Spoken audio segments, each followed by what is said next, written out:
One question I've been asked a few times is, how do you write dark humor? I really like incorporating dark humor into my satire pieces, and I get a lot of attention for that. But how do you actually do it? How do you actually take a dark, possibly even tragic topic and make it funny? A very common mistake that new writers will make is that they immediately jump to wanting to make it absurd, immediately want to find all the funny, crazy things you can about this topic and just shove it in there. That really comes across as insensitive.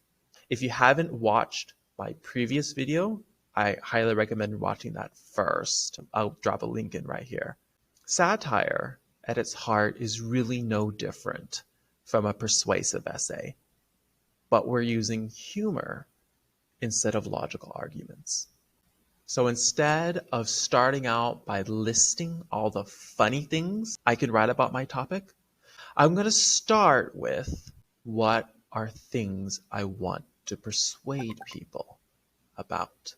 Today I'm going to write a satire piece drawing attention to mental health in the workplace. I'm going to start out by thinking, what are things I want to draw people's attention to? Persuade people to change their attitudes toward. I really don't know where I'm going with this. All I know is I want to draw attention to mental health and I want it to be dark, but I also want it to be funny. How am I going to do it? I really don't know, but let's jump in and figure it out together. I'm going to go back to Koala Quill, propose a satire piece drawing attention to depression. Let's take a look at what we got here. Koala Quill tries to push you away from the idea that you already have, because if you don't have an idea, you're probably blocked. So I know that I said depression, this monument to sustainability. Let's skip that one. We're looking for something dark. Mandates ugly colors to fight sadness.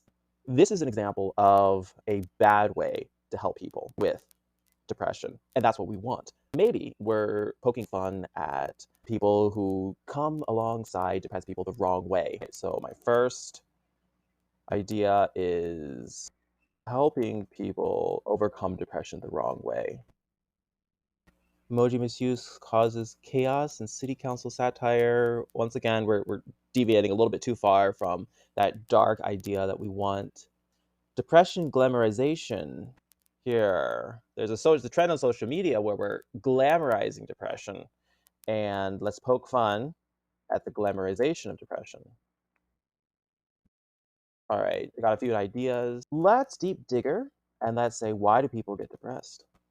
Upsetting life event, bereavement, divorce, illness, redundancy, and job or money worries. Let's go back to Koala Quill. I need some more ideas. Give me some ideas.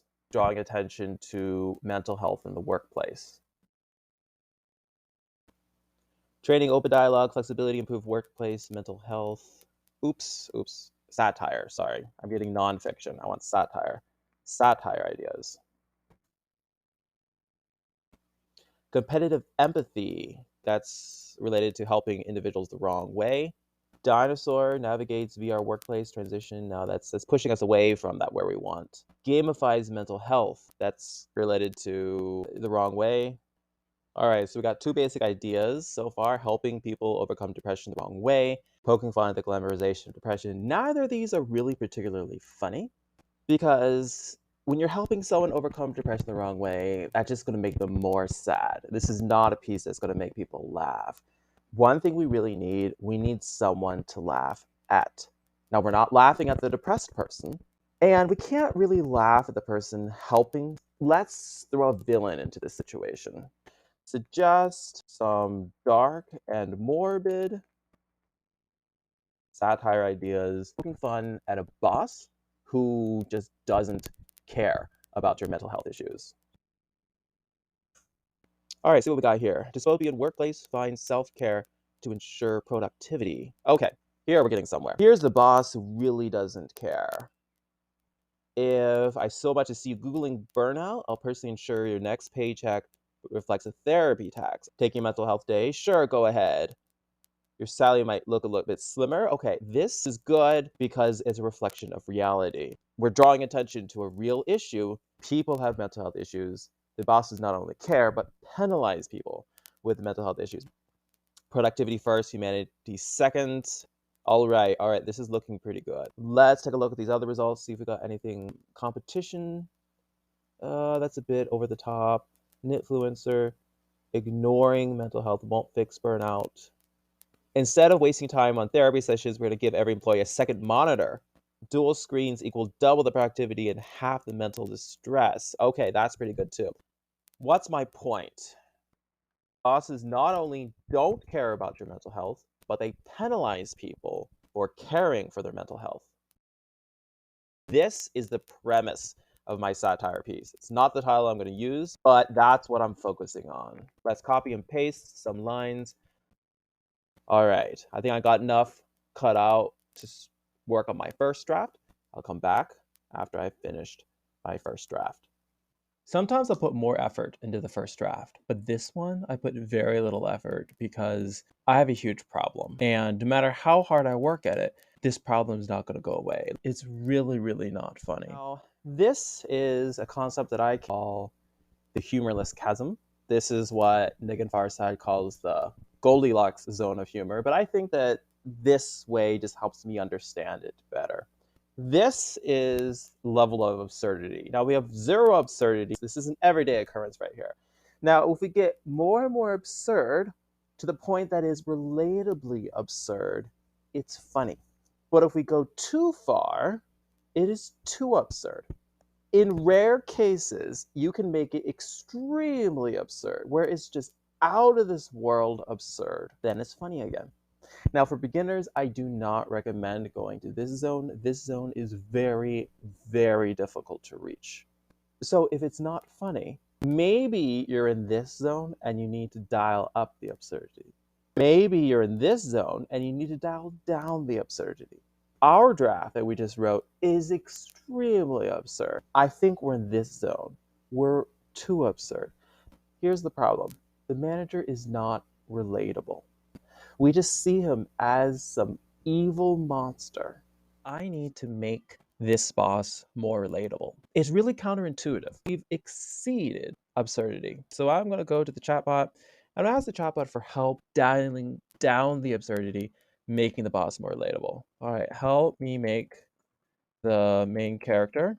The reason why I'm saying main character, not boss, is because the AI is not a genius. Yes, a human reading this is obvious that it's a boss talking, but the AI is not that smart. Keep in mind that I made it myself. I'm not a billion-dollar company. So help me make the main character more relatable in an absurdly comical way. Oops, it thinks it's fiction. Help me make the main character in this satire piece more relatable in an absurdly comical way. Once tried to legally marry his office chair. Actually, we're getting even more absurd. These aren't very funny. I'm going to need to come up with some ideas on my own. Help me make the point of view character in this satire piece more relatable. I want him to honestly believe he is helping his employees by encouraging them to work themselves to death. We're giving him a little bit of redeeming qualities. Hey, he cares. Terrible at caring, but he genuinely wants to help his employees work themselves to death. Here we go.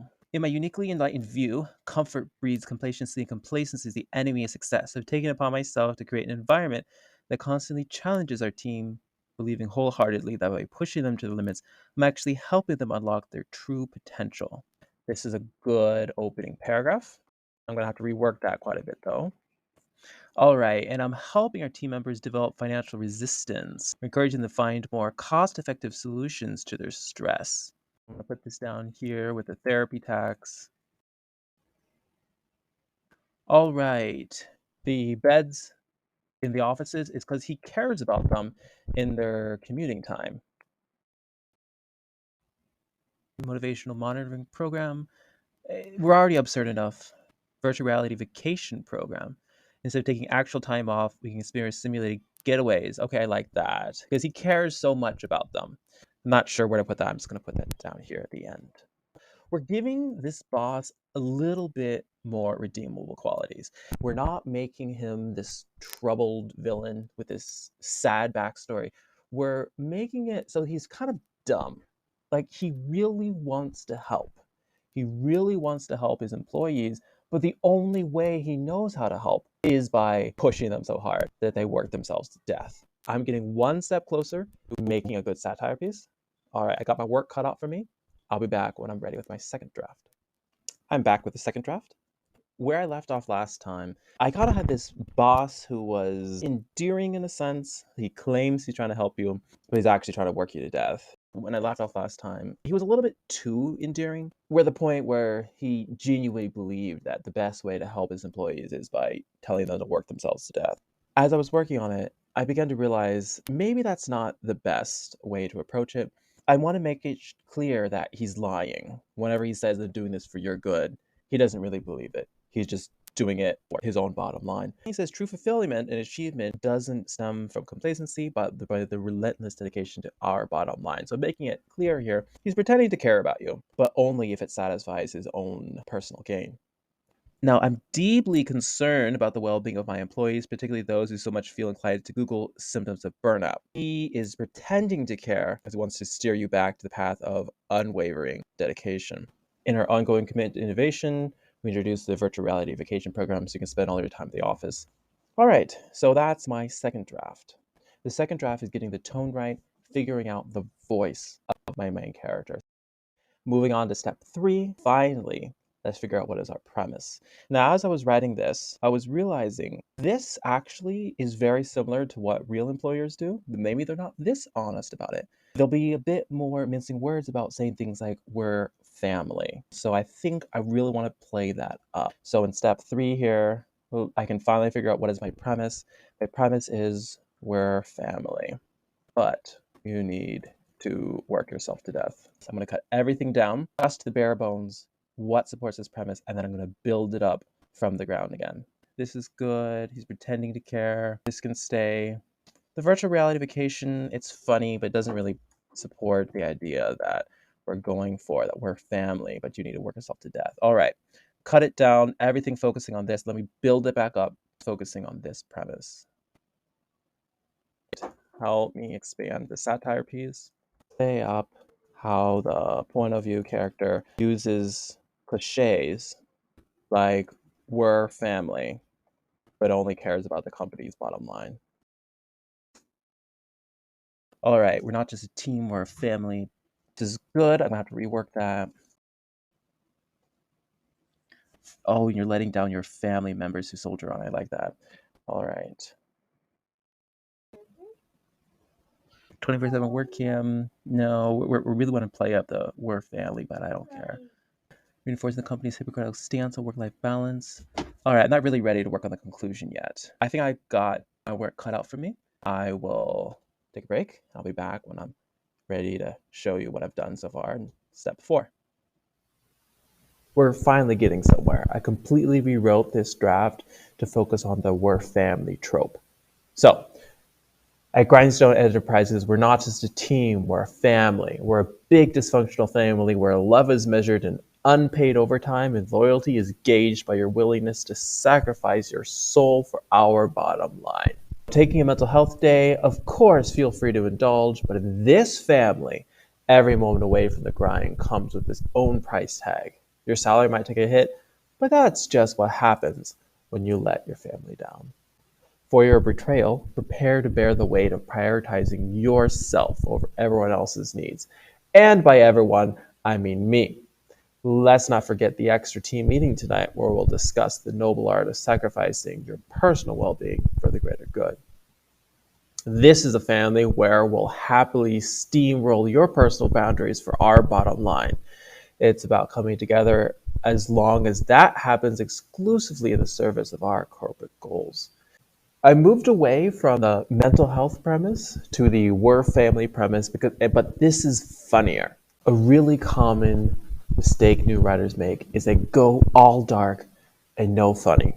The most important thing is it needs to be funny. We really need to have someone that we're laughing at. And this finally is a manager we can laugh at. When it comes to working your premise, delete everything that doesn't support it. Extra tidbits that make it extra funnier, save those for later. Let's see. This is left over from the manager who is pretending to care. This isn't really the family. I want to take that out. Mental health. We're going to reintroduce this later, but for now, never fall in love with what you've written. Finally, we have a good premise. Finally, we're ready to start building upon it. Help me expand this satire piece. We didn't focus on the word family trope. Help me expand this satire piece, focusing on the word family trope. Mock family holidays. That's a good idea. Well, we have some family traditions where you sacrifice yourself for the greater good. It's not really focusing on family. Let me try again. I feel like I got a good setup. Now remember, I want to get dark. I think around here I want to start getting pretty dark. So help me continue this satire piece. Build upon the war family trope in a dark and morbid way. Example, people work themselves to death for the sake of the family. What if you're the family pet? I'm the master, you're the dog. Yeah, we're starting to get really absurd with the queer family trope. So the beginning, don't get too absurd. The beginning, we want to really, really, really nail down that premise, get it perfect. Down here, we can start going crazy. Here, I'm starting to get more absurd, which is good. It's getting funnier, but I'm not going in that dark direction I'm going. Help me continue this satire piece. I want to take it in a dark and morbid direction, where the point of view character makes it clear you're expected to work yourself to death. Make sure to include how the company is profiting off of your death.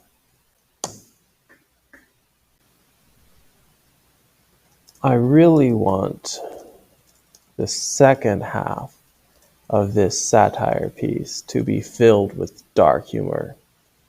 Make it clear the company is profiting when employees literally work themselves to death.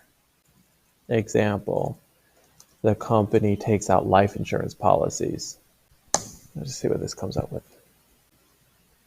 Martyr of the Year Award, given to the employee who's most drastically compromised their health for the company's bottom line. I like that idea. This is developing upon my idea of life insurance policies. I have a bunch of ideas. I'm gonna have to pick. I have too many actually, and I don't want it to become too jumbled. So I'm gonna have to pick one, maybe two of them. All right, I'll get writing and see what comes out. I've pretty much nailed down the first half of this draft. We started out with Billy playing up this we're family trope and showing the hypocrisy. It talks about family, but really doesn't care. And then this is the part that I changed. We're such an intimate family that we've lovingly taken out robust life insurance policy for each of our employees, naming ourselves as your beneficiary. Every year, we gather for our much anticipated corporate retreat. Attendance, while technically voluntary, is a cornerstone of our family values. By calling the weakest among us, we ensure that only the most capable and dedicated survive to carry our legacy forward. And then I begin to describe this game of survival. Let's see where we can go with this. Help me expand the second half of this satire piece. Make it dark and morbid. Be sure to contrast that against the family trope. The leap of faith over the edge of a cliff. I like that idea. But I'm going to change it a little bit. Leap of faith over the edge of a cliff. If you happen to be one of our most valued employees, you'll survive. Otherwise, sorry.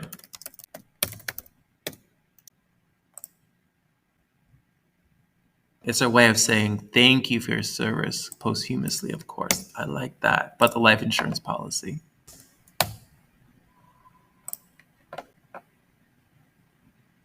This here is already getting pretty absurd. Let's not introduce any new topics. I want to keep it down to the game of survival. Oh, each month we showcase a family member who's gone above and beyond the quest for corporate glory, whether it's working through serious illness without taking a sick day, giving up the vacation time to meet a deadline, or outmaneuvering their peers in our literal backstab exercise retreat. I like that. Where am I going to put that? I actually think that actually is going to do well before we start getting crazy. So I'm not going to mention the crazy retreat yet. We recognize people who work without taking a sick day, give it their vacation time, or continue to work when a family member is in the hospital.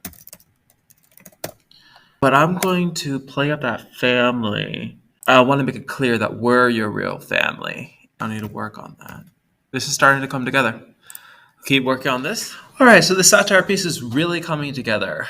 We start out clearly letting the user know what we're satirizing, that we're poking fun at the whole we're family idea. The boss wants his employees to see him as their family, but he doesn't see them as their family. This is where I started to make some changes. We showcase a family member who's gone above and beyond, persevering when a child is in critical condition, letting people know he wants people to put him above their actual family. Family lies not in the bonds of blood, but in the shared pursuit of profit and prosperity. I continue to talk about how he has a Hunger Games type retreat where employees literally fight against one another. And then to make it clear, it's not just about fostering rivalry.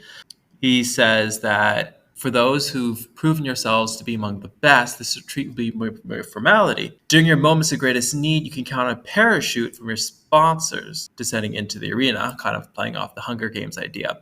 But if you're accustomed to meeting deadlines less than a week in advance, your fate was sealed the moment you chose mediocrity over greatness.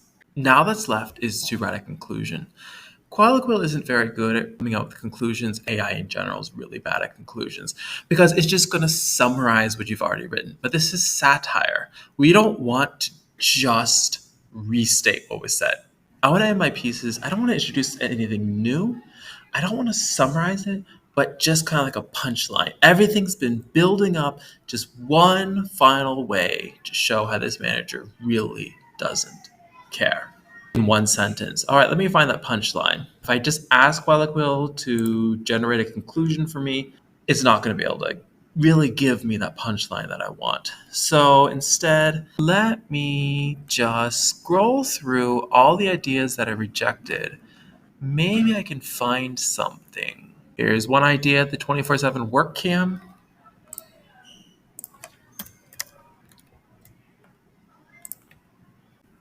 Here, your worth is your work, your family is whoever signs your checks.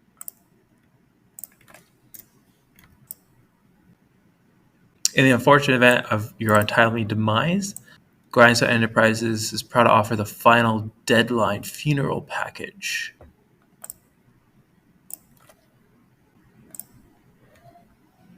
Oh, here we go.